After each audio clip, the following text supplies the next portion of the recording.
Nice to be here. Thank you so much. We're here to discuss the release of your new book, Say Yes to Life, Spiritual Adventure and Discipleship in the Building of Ananda.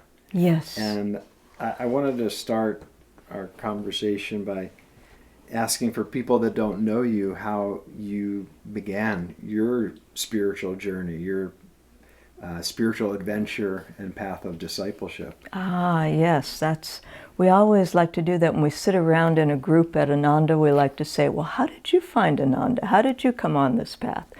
So I had been looking for a number of years, and this was in 1968 to 71, and I just was living in the Bay Area. I was finishing up graduating from San Jose State. I was getting a bachelor's degree from there.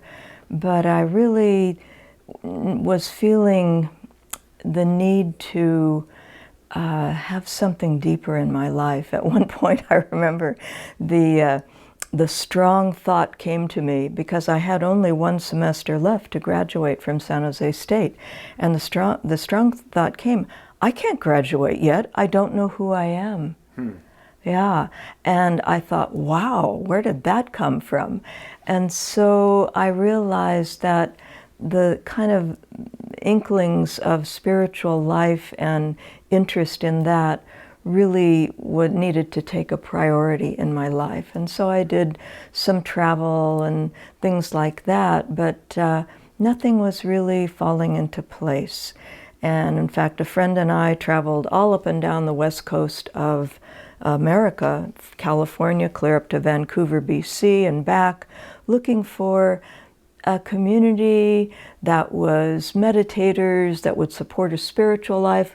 We were looking for Ananda, but we didn't find anything even close to that.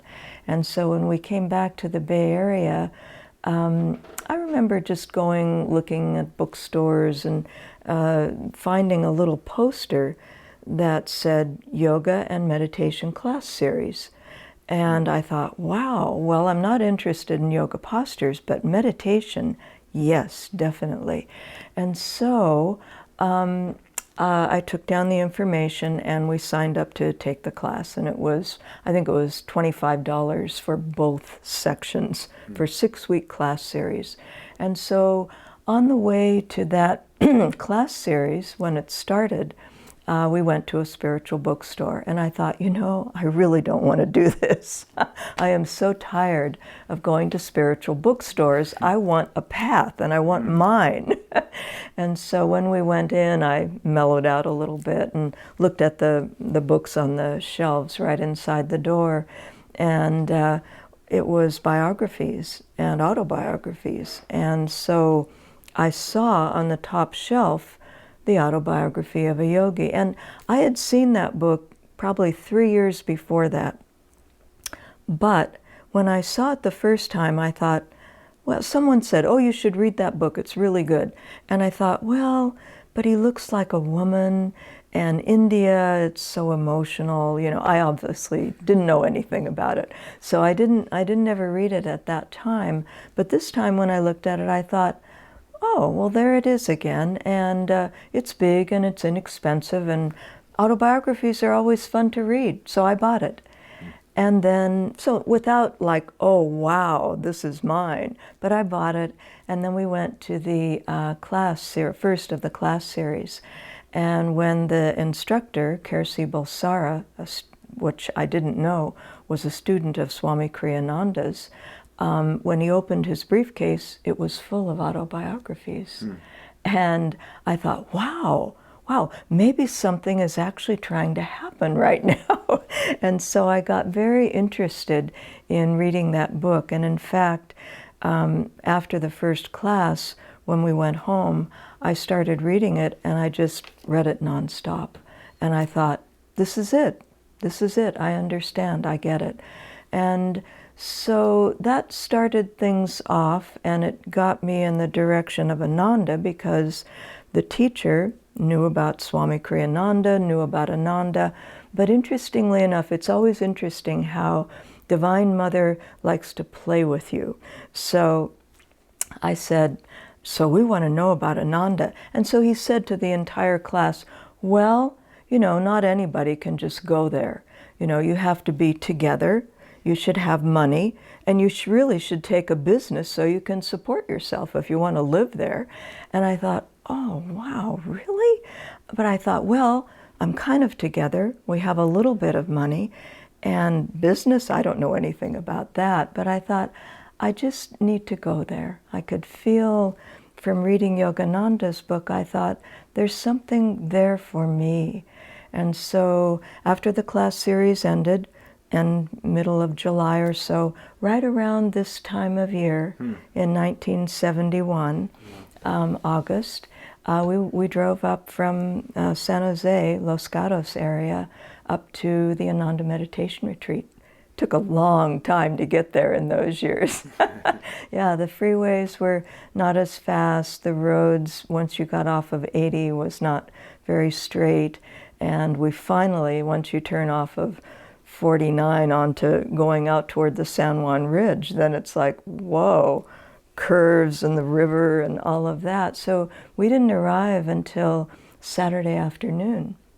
So that whatever class was there in the morning, we didn't get it. And so I realized that the kind of inklings of spiritual life and interest in that really needed to take a priority in my life. And so I did some travel and things like that, but nothing was really falling into place. And in fact, a friend and I traveled all up and down the west coast of America, California, clear up to Vancouver, BC, and back, looking for a community that was meditators, that would support a spiritual life. We were looking for Ananda, but we didn't find anything even close to that.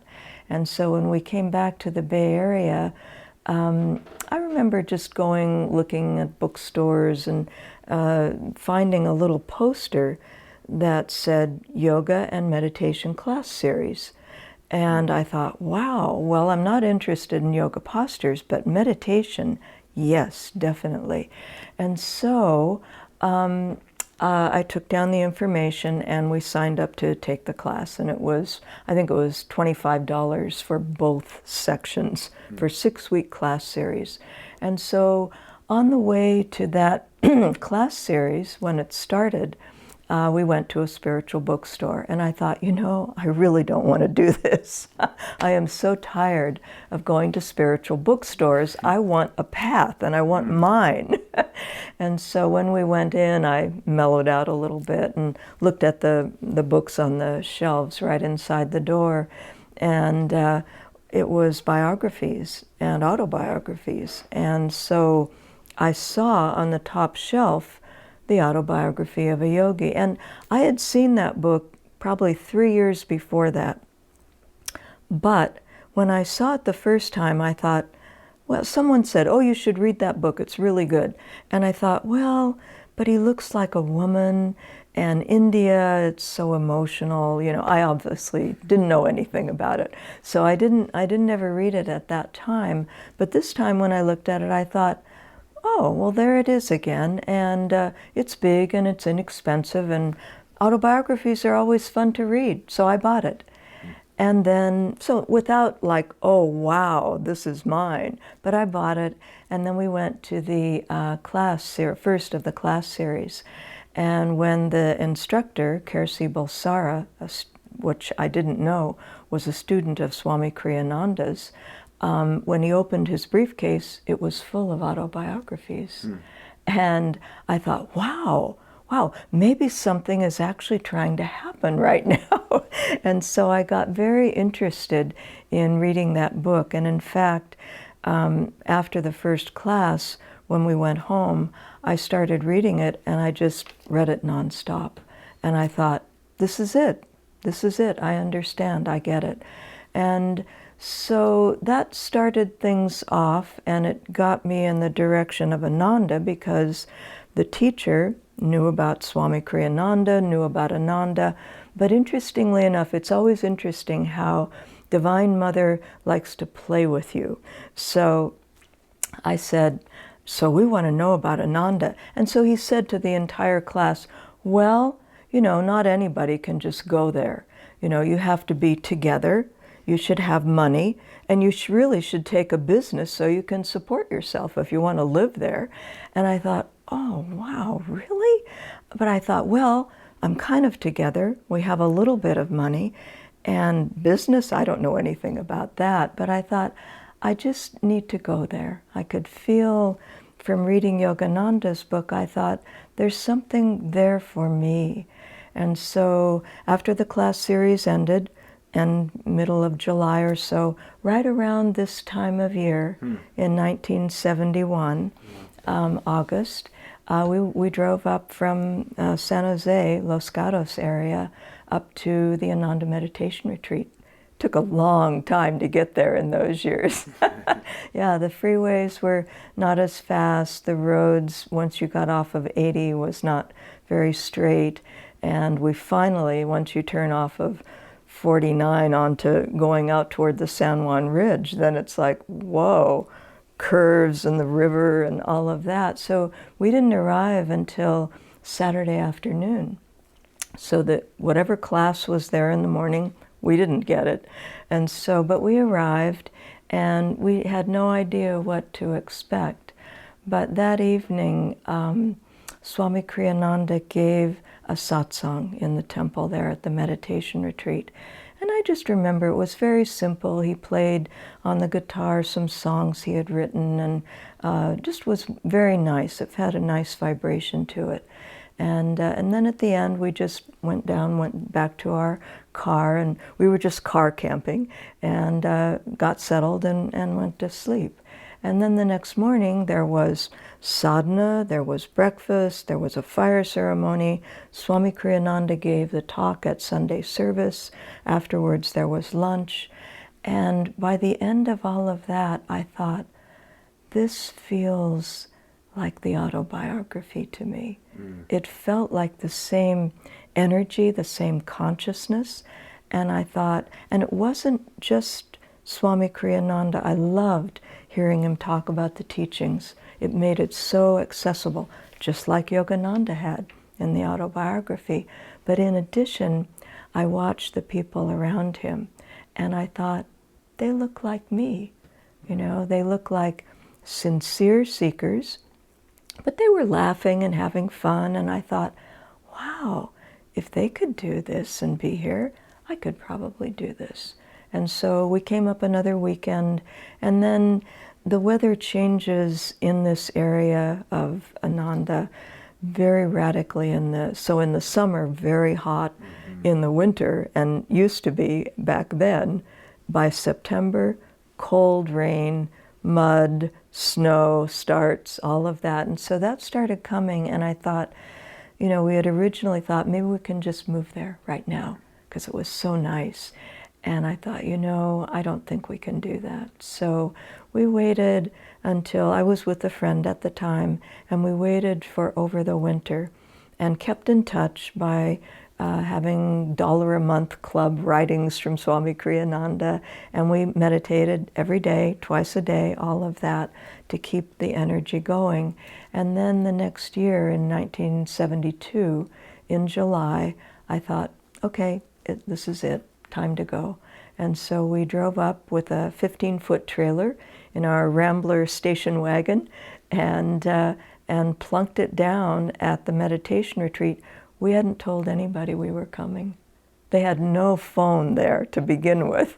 But also, too, the 2 weekends the year before, when I had asked about how do you become a member or how do you move here, people would get very vague looking and say, yeah, I think so-and-so may know about that.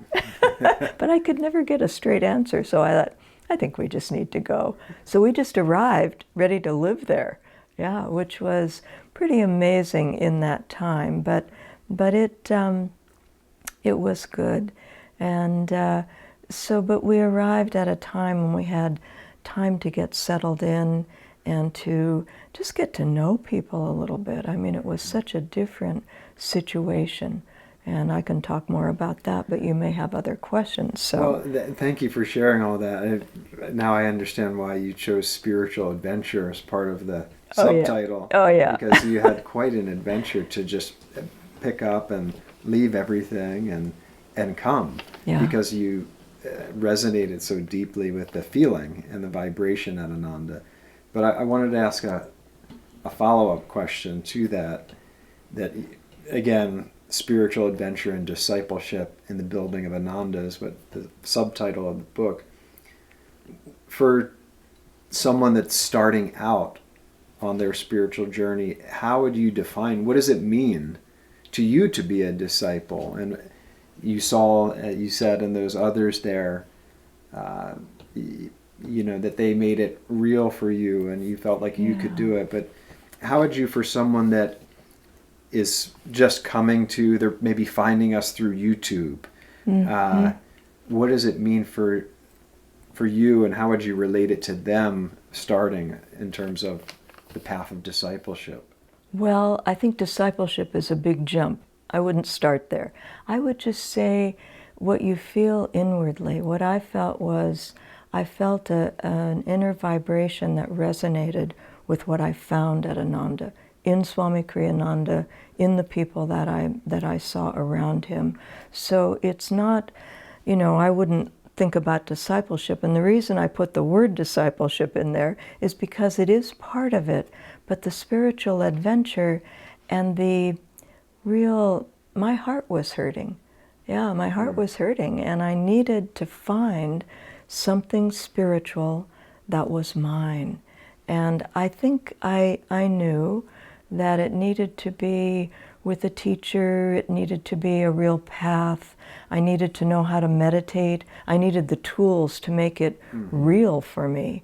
And so all of that begins to awaken within you what you're looking for. And everyone, each person will come at it very differently. Yeah, it's a very personal thing. But I would say you want to feel what resonates with your heart in regard to finding God, in regard to understand and deeper meaning of life, inner meaning to things. You have to start, and as yoga says this, the path of yoga, you have to start where you're at. And so you can't be expected to jump ahead to things that you're not there yet. Yeah, I didn't know anything about discipleship.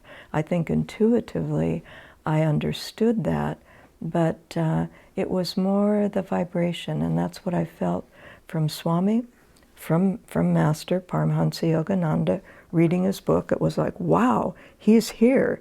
And then seeing Swami Kriyananda, hearing him talk about the teachings, it resonated the same. And I thought, oh, wow, these feel very similar.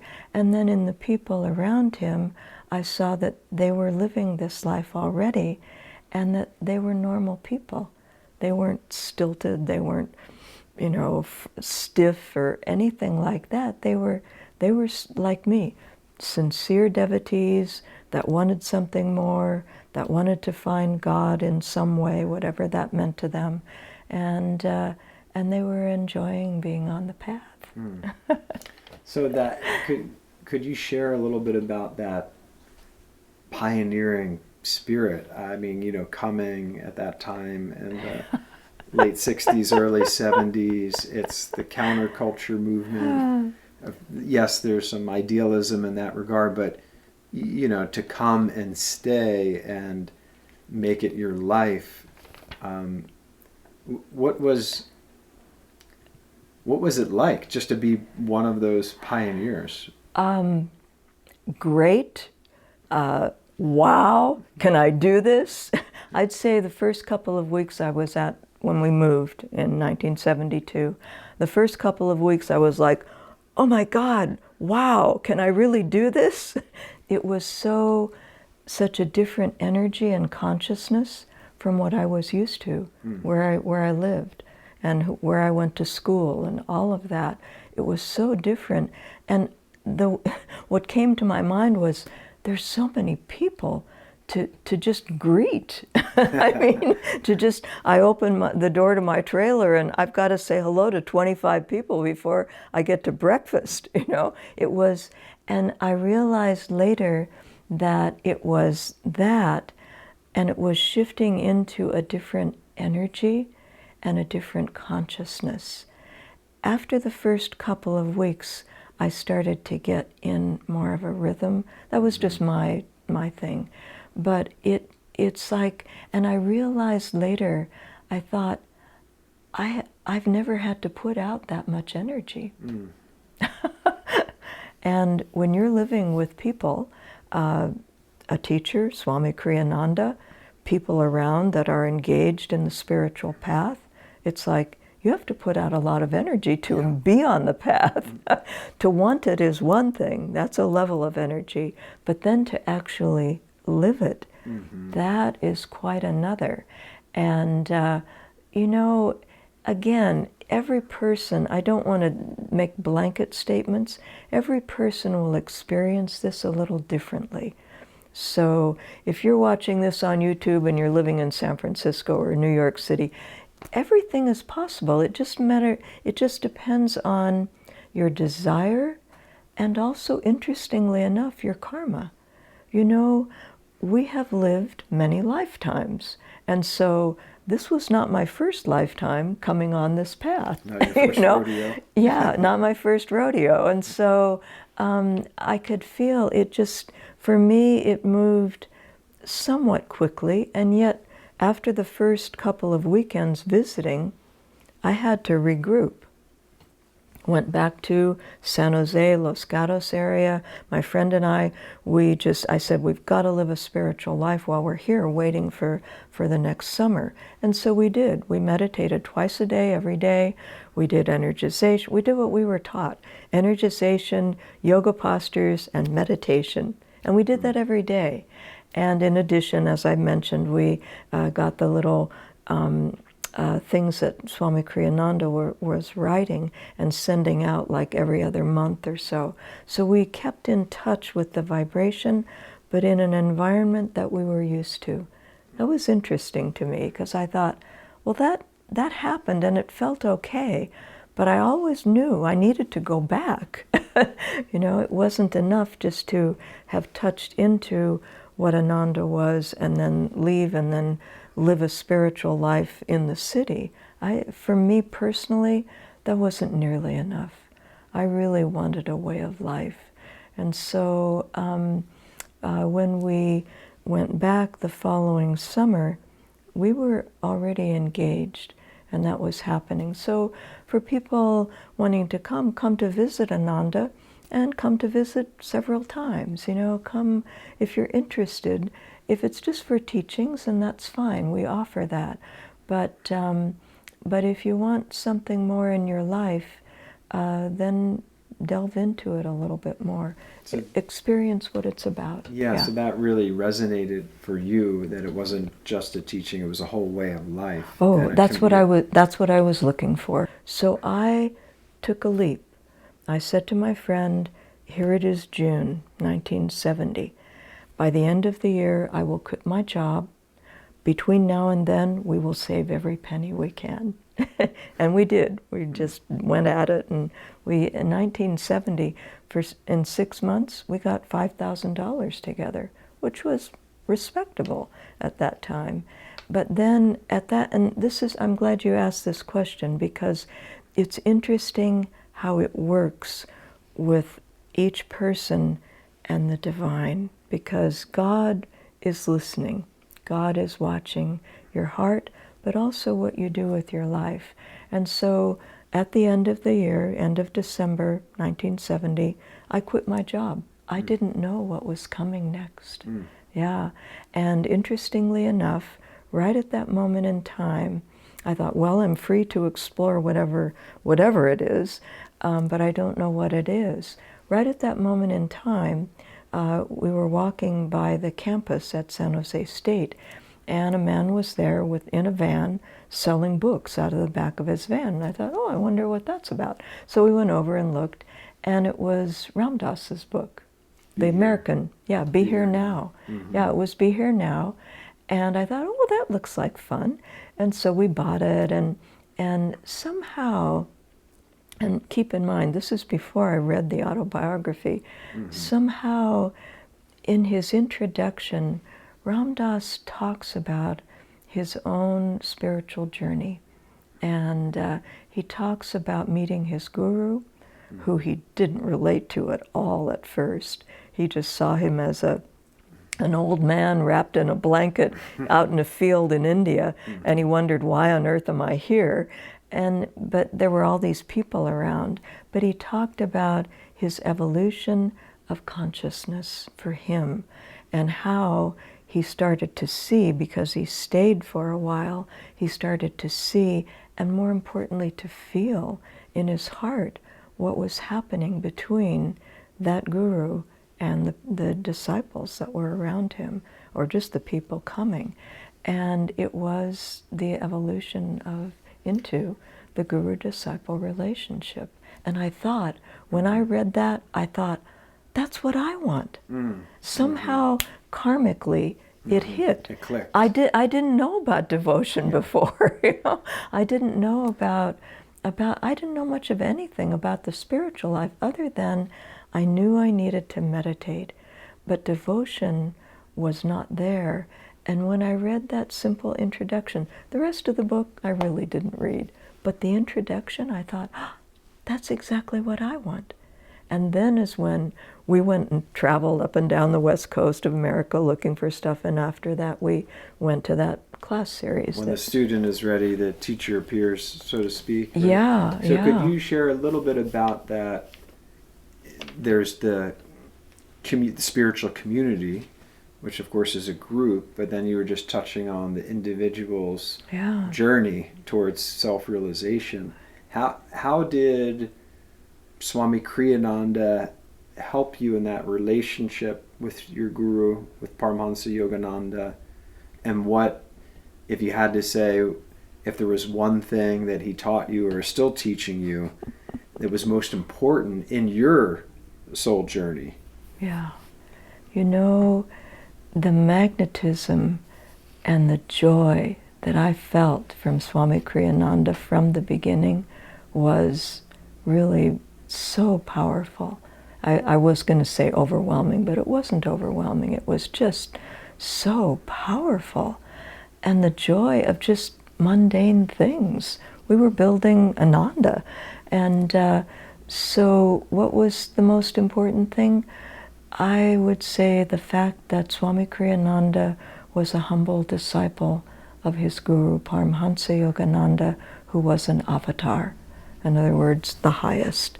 And Swami Kriyananda, in the whole building of Ananda, he was always, and he didn't say this ever outwardly, but I could feel that he was always asking, Master Yogananda, what should I do now? How should I teach this class? How should I, what comes next in the community? And so I think that's why, and I was thinking about this more recently, more clearly, that's why I felt that being at Ananda had the vibration of the autobiography. Because Swami Kriyananda was an incredibly dynamic channel for Yogananda. And so it was very, just most wonderful. But again, each person will perceive that differently. For me, it was guru-disciple relationship. I just knew that was important. Did I know all about it? No, I didn't know all about it. I just knew that was the direction to go in. It's always directional. But it was more that I felt like Swami was always attuning to Master. He was always in that flow of consciousness and vibration. And quite frankly, I never saw him outside of that. I knew him over 40 years. And I felt like that was always the flow. And so for me, my karma, where I was at, I thought, gosh, the most important thing, and I knew this from early on, the most important thing I have to do here at Ananda is to be around Swami and to deepen my meditations and to attune to his consciousness, because his consciousness for me represents my guru, Yogananda. Right. It wasn't different. It was through him, and yes, he was creating Ananda, and but it was one of Yogananda's prime things that he wanted to have happen, world brotherhood colonies. And so I felt like, wow, I get to be part of this, and I get to be part of this in a direct disciple of my guru. That was just like wonderful. Is it easy? No. Do you need to change? Yes. Yeah. So you're going through a process, and it's directional, but it was very powerful and clear to me. So I went to everything Swami did. But at the same time, interestingly enough, I came in July. That fall, around October, November, Swami Kriyananda left for 3 months. It was the first time he was able to go back to India. And so all of a sudden, he wasn't there for 3 months. And I was remembering back, and I thought, did that bother me? And I thought, not at all, because I knew why I was there. And I was there to take up this new way of life. And I really needed time to get in the rhythm of it all. I mean, moving to the Sierra Nevada mountains, but it was all the adventure. It was all with joy. It was all fun. Yeah. And just having a time to experience that. Parvati, you were just sharing that, and that's something I learned from reading your book, the tremendous amount of energy that Swami Kriyananda put out for the creation, the founding of Ananda, for spreading his guru's teachings worldwide. I imagine back when you came, Ananda was barely even known, just maybe to the small circle of seekers out here on the West Coast, but not like it is today. Not today, yeah. But my question is, what are the keys for us to learn to put out that same amount of energy that Swami did, but in a way that is ours, reasonable for us, and that we can make it our own and make it sustainable for a lifetime? Yeah. Well, perseverance is a word that comes to mind. Yeah, Swami Kriyananda writes a little thing on that in the essence of the Bhagavad Gita. It's a part of a commentary, but that word perseverance. But that sounds kind of heavy. Please understand that in the background of all of this is joy. Yeah, it's a joy to be on the path. It's a joy to meditate. And so you just have to take it a step at a time. And it's directional. So you can't leap ahead like I was leaping farther than I thought I could leap at the time, but that was right for me. But for other people, it wasn't. And so you really have to just adjust it to where you're at. But I'd say you need to take up a meditation practice. That would be key. You can start with yoga postures, but the teachings, the meditation practice, and then, as I was saying before, just be regular with it. Really commit to it. I took a TM meditation initiation in 1968 because I knew meditation was a good thing to do. I practiced it for a whole month, but I didn't have enough momentum, desire, focus, whatever it was. And so you can go through. I mean, that was 1968. I found Ananda in 1971. That's like 3 years later. So, you just have to keep at it in the way that's working for you, and that's opening up, and that's enjoyable. With all of it, you won't do anything that you don't enjoy. In fact, Mahatma Gandhi had this interesting phrase. He said, you can't let go of a lower pleasure unless you replace it with a higher pleasure. Mm. Yeah. And so I would say that about the path. Yeah, you really need to. And for me, it was like, wow, what pleasure. I mean, beyond pleasure, joy, just in finally coming into a place. And again, it really, most of it came from Swami Kriyananda and the vision that he was putting out, the energy that he was putting out, because in reality, there weren't any buildings. There was one new building, that was the publications building. Everybody else lived in small houses maybe, and little trailers and stuff like that. But I always felt it was all there because the energy, the consciousness was there.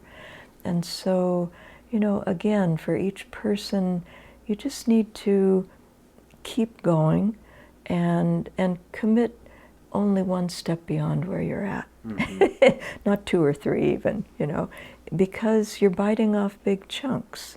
And in other words, it takes a lot to really adjust and to go into each level of moving along the spiritual path, and to not go beyond where you're at, right. Because you can go beyond and then back.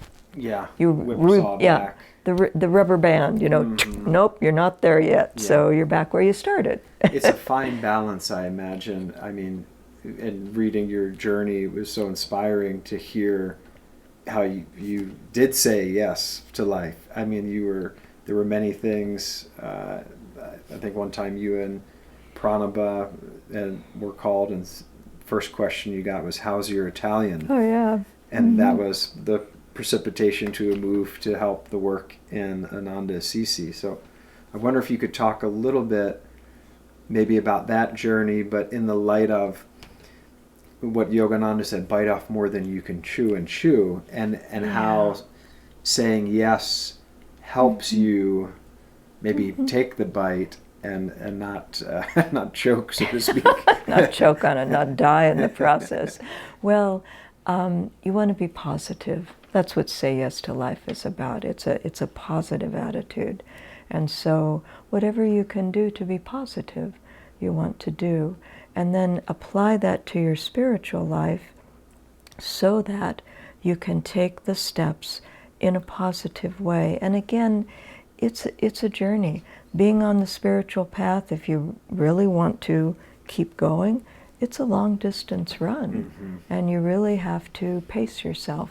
If you're on a marathon, you don't do 26 miles or whatever it is. You do the next mile, mm-hmm. and you do the next mile. And so I'd say just that. And again, keep the positivity, keep the joy happening at the same time as you're moving along, because otherwise you can get discouraged. Mm-hmm. And everybody goes through all of this, up and down and negativity a bit. And usually negativity is about you're being asked to do something that's beyond where you're at and you don't want to do it. No. Mm-hmm. So anyway, but all of that, and again, there's so many, when you ask questions like this, there's so many different aspects to it. The community, and basically what that means is satsang, fellowship with truth, is vital. Mm. Taking up your own meditation practice is important, but having other people around you that meditate is vital. You can't do it on your own. If you're just starting out, you'll get dry or discouraged or whatever. But if you have even one other person, but build that, that's what I was looking for. I was looking for other people that were like me, that were meditating, that wanted something more. And when I got in that environment, then it started to really unfold. Mm-hmm. And it was strong. And it stayed strong because it's inevitable. You will go through ups and downs, naturally. I mean, that's a given. But they don't have to be up and then way down. Mm-hmm. It can just be, because if you're in an environment that's positive, then that affects you, each person. Yeah. So. Like Yogananda said, environment stronger than willpower. Absolutely. You've felt that and experienced Absolutely. that. Yeah. For someone, again, that's, let's say, is new and coming to Ananda, meeting us for the first time here online, maybe it's through YouTube or wherever it is. Yeah. How would you encourage them? Come. Good. Come. That's what Yogananda said to one of his disciples, Dr. Lewis. Dr. Lewis lived in Boston. Yogananda lived in Boston for the first 3 years he was in America. He then, after that, his first foray out teaching was to New York City. And one of the letters says, "Oh, Dr. Lewis, Mildred, come, please come. Come and be with me. Come and see the classes I'm teaching. Come. And so I would say that to whoever is interested, come. Yeah, people come here and it's transforming. Yeah, it really is. Just being here for a day or two is really marvelous, just marvelous, because you start to feel it's not about the teachings and how do you get housing here and, all the specifics that are all around the edge. Again, it's about your heart, and it's about connecting in that way and feeling a resonance with with the environment you're in. Ananda's not for everyone. There are different spiritual paths, but come here and see. If you feel like, oh, wow, that sounds interesting, come. Yeah, have a visit, come for a weekend, just do something. We have personal retreat, we have karma yoga program, we have simple ways that you can come and just experience the vibration. Yeah. I love that. Just that there was absolutely no hesitation. Just come. And just that makes so much sense.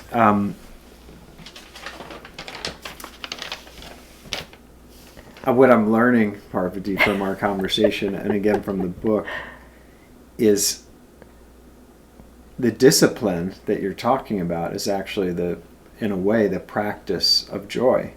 That the Ananda, for those that don't know, I mean, probably Bliss. Most of our listeners, viewers know that Ananda is a Sanskrit word for bliss or divine joy.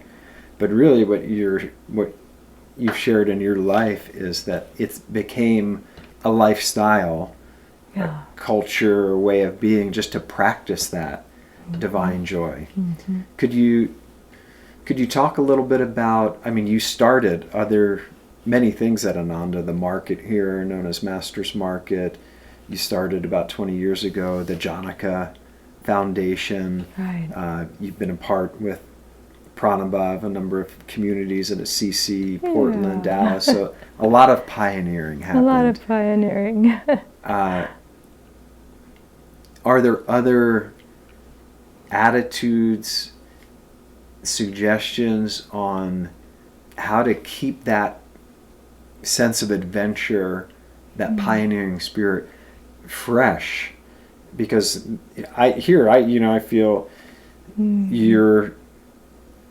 I would think that you've just started because your enthusiasm is still so contagious. Yeah. How do we keep that spirit? Yeah. Well, again, daily meditation is really vital, and I would highly recommend just developing a practice. 5 minutes, 10 minutes, whatever, but just developing that, because it starts to tune you into your the intuitive part of you. Because the other part about doing things is not everything is right for every person. I always trusted Swami Kriyananda when he asked me to do things, that he was asking me because he thought it would be good for me spiritually. So not just an adventure, but it would help me spiritually. And so when he's not around right now, but there are many others that have grown up with him like me and, can help people. But I would say each time you think about doing something, ask the question, will doing this help me to grow spiritually? Yeah, not just an adventure, but will it help me to grow spiritually? And sometimes it's about timing. Some adventures are meant for now, and some are for the future because you're not ready for them yet. So anyway, that, and just that you keep that freshness alive. You know, it's a lot of different things. Here's an interesting story. When we went to Dallas, Texas, well, we didn't go to Dallas first, we went to Texas, and we were exploring starting a center there for Ananda somewhere. We had meditation groups in Houston, Austin, and Dallas. And so Austin was beautiful of the three cities, and so we started there. And we had a little center there. But before that even happened, we spent a month in each place, Austin, Houston, Dallas, and we just spent time with people. We did programs, we spent time with people. And then at the very end, we had a retreat, and we gathered everybody together, and we said, okay, so you know we've been here for 3 months, and you know we're looking at the potential, possibly, of starting a center here for Ananda. So we said, would you like us to come to do that as ministers? And people were going, yes, yes. And we said, okay, how much can you donate each month? Because we need to know that you here in Texas really want this. Mm-hmm. And so we went around the room, and this was just on the spur of the moment. So we didn't give people a chance to really meditate on it and think about it, what they wanted to do. But we came up with around $1,200. And we intuitively felt, Pranaba and I, that it's not quite enough, but let's go for it. So, in other words, we felt like we could take that jump, that leap, and that Master and Swami their energy, not them physically, but their energy would be there. If the energy felt right enough, that their energy would be there and things would work out. More people would come and da-da-da. And as it turned out, Austin wasn't the right place to be. So after a while, the bigger group in Dallas had been coming down to Austin for our classes. So we ended up moving up to Dallas, and then things really began to unfold. But we had to ask people to commit something, but we also had to feel good about that in our hearts. If it had felt like this is way beyond what we can do, it wouldn't have been right to do. But we felt like it's probably workable, But we also had experience from before of doing that, So we had done that. We had done that in several places before, and we knew what it felt like when the energy was right enough to make a center possible and to support ministers. And so, we jumped. At a certain point, in some way or another, from wherever you're at, you have to jump. You do have to jump. I won't say you don't have to. You do have to. There's a very interesting article. I won't get into it right now, but at one point the man is talking about changing energy at the end of his life, and he said at a certain point, you just have to jump from one career to another. And I thought, that's exactly what happens spiritually. But you have to feel good about that jump, not that you're going to die because you'll fall, on your face doing it, but that you have enough momentum, you have enough feeling, understanding, intuition that, and your own, it has to be your own, that you feel like things will work out okay. That's beautiful. And I know throughout your journey, like you shared, you were tuning into Yogananda through Swami Kriyananda and the way that he shared. There was one really poignant little vignette story between you and Swami in the book. I think maybe you were in Europe on a train and he had treated you and a friend to maybe lunch one day and then dinner the next day, and you kind of jokingly said, "Oh, what good friends we are." And then Swami said, very seriously, I'm very lucky to have friends like you. I was so touched to hear that story. I'm so that So could you talk to us a little bit about the importance of divine friendship? With Swami Kriyananda, I know that he represented a divine friend for you, the representative of your guru, only asking what was in your highest. How is that, and why is it the fabric of Ananda, the divine friendship? Yeah, divine friendship is very, very important. It goes along with what we were talking about with satsang and being in the company of other people who can really help you spiritually. So when I was first here at Ananda, and I was here for probably about 3 years, 2.5, 3 years, I moved to the monastery at Ayodhya.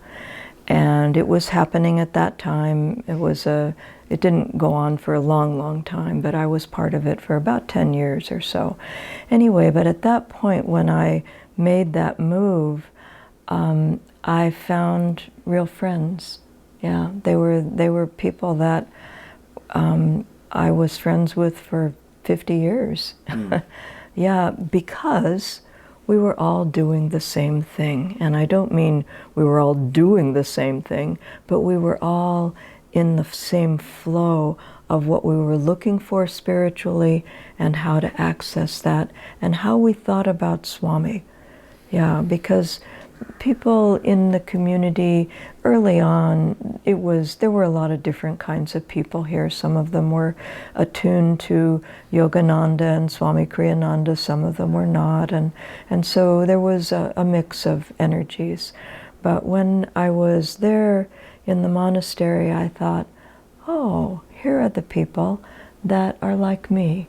And I don't mean each person was very different. Anandi, Seva, Arati, Uma, Catherine, all different, but Asha, but yet we were all going in the same direction in our own unique ways. And so for me, I look for those qualities in other people. That was a moment in time, and those friendships are still there. Today we're in 2024. Started in 1975, so anyway, but that's really very important. And interestingly enough, Swami Kriyananda would always sign his letters a lot of times that way, in divine friendship. And divine friendship is different than just friends. It's about, you're all really trying to support each other spiritually as you go along. And so, but it's not austere, it's not about that, it's not about now we're all going in the same direction, nothing like that. It's an intuitive flow and a feeling of spiritual support. That's what we got from Swami Kriyananda, and that's what we gave to each other. So I would say for anyone coming on the path, look for people, and I say this to people who come to Ananda and are in the process of living here.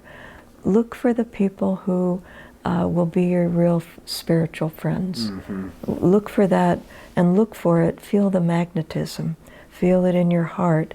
Those people that will really be a friend to you. If you're going off in the wrong direction, they'll tell you that, spiritually. So it's a very important thing, and it applies at any moment in time that you come on the path. If you were talking about the spiritual life, that we really need to have that kind of support, because I remember thinking, because people think, well, you moved to a monastery and no, we were spiritual friends.